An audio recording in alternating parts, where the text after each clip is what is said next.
Hello दोस्तों, आप सबों का बहुत बहुत स्वागत है आपके अपने YouTube चैनल इंडियन एजुकेशन में। आप लोग के बीच आज फिर से उपस्थित हो गया हूं एक नई वीडियो के साथ नंबर सिस्टम का विभाजन रूल लेके, विभाजन नियम को लेके।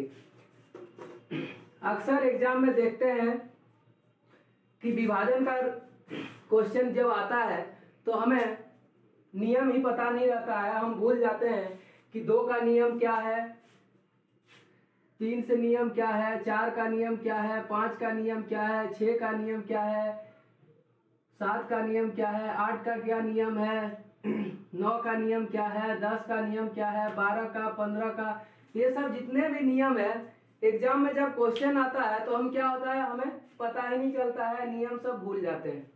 आइए कुछ आज ऐसा ट्रिक सीखते हैं जैसा ये सब नियम हमें याद नहीं करना पड़े और हमेशा के लिए ये हमें याद हो जाए। तो चलिए वीडियो स्टार्ट करते हैं और आप पूरी वीडियो आखिरी तक बने रहिए और ये नियम आपको कभी याद नहीं करना पड़ेगा, सिर्फ कुछ डिजिट के साथ ही आप सारे नियम सीख जाएंगे हमेशा के लिए। तो चलिए वीडियो को स्टार्ट करते हैं। इसके लिए आपको कुछ नंबर लेना पड़ेगा, जैसे 2, 2 दूना 4, 4 दूना 8, 8 दूना 16, ये 4 नंबर हो गए। इधर 4 नंबर लेंगे, 5, 5 25, 25 पंचे 125 और 125 पंचे 625, ये हो गया। इधर हमें 11 का नियम सिर्फ हमें याद करना पड़ेगा, बाद बाकी हमें कोई नियम याद नहीं करना पड़ेगा। नीचे कुछ नंबर और लिखते हैं, 3, 3 तिया 9,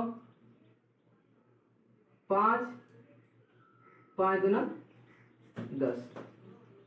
आइए देखते हैं इसे कैसे सॉल्व किया जाता है। 2 को हम क्या लिख सकते हैं, 2 के पावर 1। 4 को क्या लिख सकते हैं, 2 के पावर 2। 8 को क्या लिख सकते हैं, 2 के पावर 3। 16 को क्या लिख सकते हैं, 2 के पावर 4। आइए पहले 4 को समझते हैं। 2 के पावर 1, 2 के पावर 1 का मतलब क्या, कोई भी डिजिट का अंतिम नंबर या तो 2 से डिवाइड होगा या तो उसके अंत में एक 0 होगा।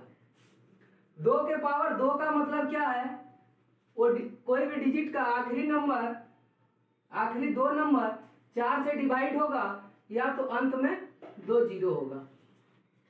2 के पावर 3 का मतलब क्या समझेंगे हम, कोई भी डिजिट का आखिरी 3 नंबर 8 से डिवाइड होगा या तो अंत में 3 0 होगा। 2 के पावर 4 का मतलब क्या समझेंगे, अंतिम का 4 डिजिट 16 से डिवाइड होगा और नहीं तो अंतिम में 4 0 होगा। इस 4 नियम आप समझ गए होंगे। चलिए इसे देखते हैं। 5 के पावर इसे क्या लिख सकते हैं, 1। 5 के पावर इसको क्या लिख सकते हैं, 2। 5 के पावर इसको क्या लिख सकते हैं, 3। 5 के पावर इसको क्या लिख सकते हैं, 4। 5 के पावर 1 का मतलब क्या समझे हम, अंतिम डिजिट या तो वो 5 से कटेगा या तो 0 रहेगा। 5 के पावर 2 का मतलब क्या समझेंगे हम, कोई भी संख्या का अंतिम 2 डिजिट या तो 25 से कटेगा या तो अंत में 2 0 होगा। 125 का क्या हम समझेंगे, 5 के पावर 3 का मतलब क्या समझेंगे, अंतिम का 3 डिजिट 125 से कटेगा या तो अंतिम में 3 0 होगा। 5 के पावर 4 का मतलब क्या समझेंगे हम, अंतिम का 4 डिजिट 625 से कटेगा या तो अंतिम में 4 0 रहेगा। उम्मीद करते हैं ये नियम आप ऊपर का सीख गए होंगे। इसमें आप 2 का सीख गए, इसके बाद 4 का सीख गए, 8 का, 16 का, 5, 25, 125, 625, आप 6 नियम सीख गए। आगे चलते हैं हम लोग 9 का देखते हैं।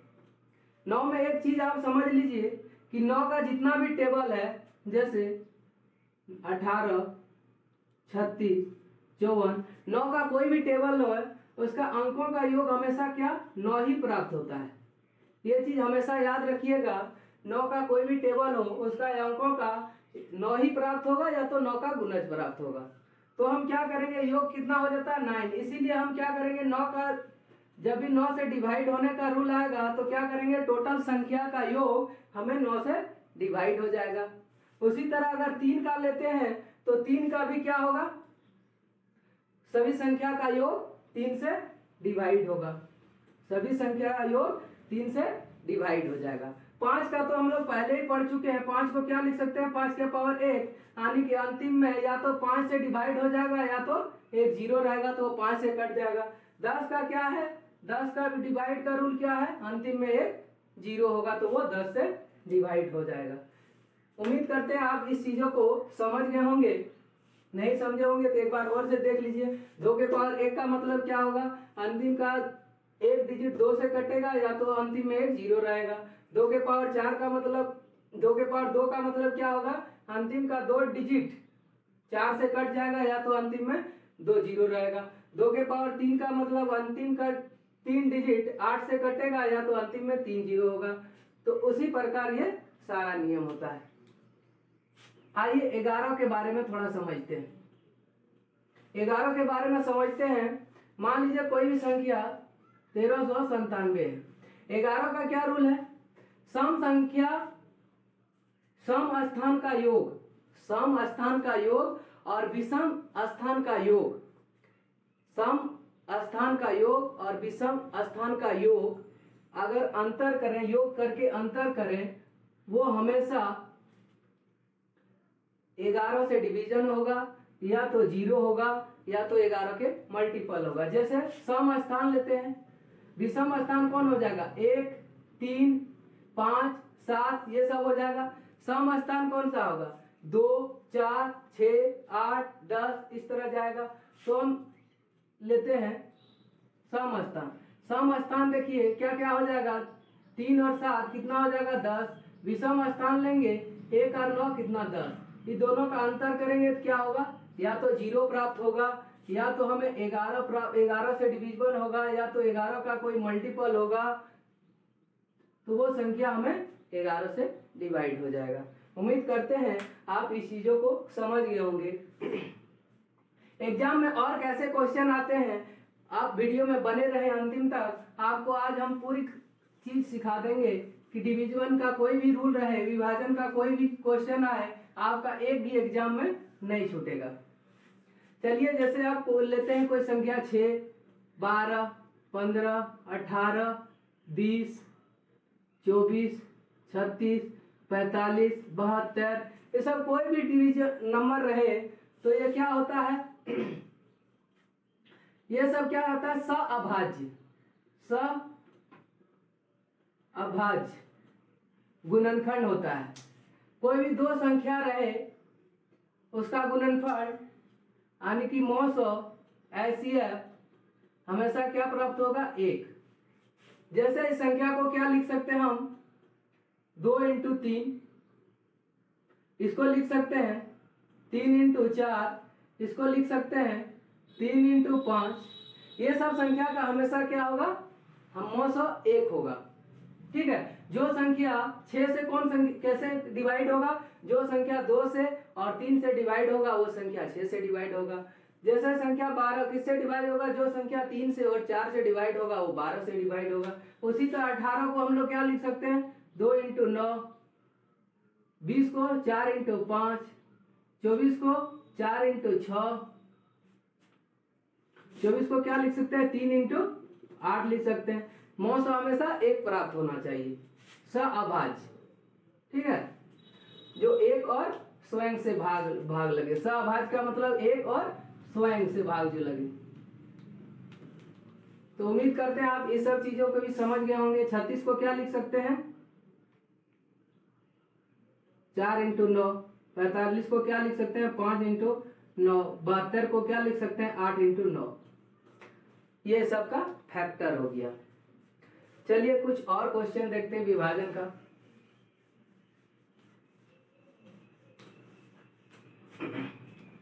जैसे कोई भी संख्या को, कोई भी एक संख्या को अगर आप 6 बार लिखते हैं, कोई भी एक संख्या को आप 6 बार लिखते हैं कोई भी एक संख्या को अगर आप 6 बार लिखते हैं तो वो संख्या हमें किससे किससे डिवाइड होगा, ये हमें कैसे पता चलेगा। ये कोई भी संख्या, कोई भी एक अंक की संख्या अगर हम 6 बार लिखते हैं तो वो संख्या हमेशा 7 से 13 से 7 से 11 से 13 से और 37 से डिवीजन होगा। और एक बार सुन लीजिए, कोई भी एक अंक की संख्या अगर 6 बार लिखा हुआ रहे तो वो हमेशा 7 से 11 से 13 से और 37 से डिविजिबल होता है, यानी कि विभाजन होता है। चलिए एक और एग्जांपल दूसरा देखते हैं। कोई भी दो अंक की संख्या, कोई भी दो अंक की संख्या, कोई भी दो अंक की संख्या 3 बार लिखा रहे, कोई भी दो अंक की संख्या 3 बार लिखा रहे, वह संख्या हमेशा किससे विभाजन होता है, तो वह संख्या हमेशा 13 और 37 से विभाजन होता है। कोई भी दो अंक की संख्या, कोई भी दो अंक की संख्या अगर 3 बार लिखी रहे तो वो संख्या हमेशा 13 और 37 से विभाजन होता है। आगे चलिए देखते हैं। कोई भी एक अंक की संख्या 3 बार लिखा रहे, कोई भी एक अंक की संख्या 3 बार लिखा रहे, कोई भी एक अंक की संख्या 3 बार लिखा रहे तो वह संख्या हमारा हमेशा 37 से विभाजन होता है। उम्मीद करते हैं आप चीजों को अच्छे से समझ गए होंगे। अगर आपको कहीं दिक्कत होता है समझने में, वीडियो को पॉज करके एक बार फिर से आप देखिए, आपको ये चीज समझ में आ जाएगा और हमेशा ये याद करने के झंझट से हमेशा आप मुक्त हो जाइएगा। अगर आपको वीडियो पसंद लगा होगा तो वीडियो को लाइक कीजिए, चैनल को सब्सक्राइब कीजिए और अपने दोस्तों में शेयर कीजिए। धन्यवाद।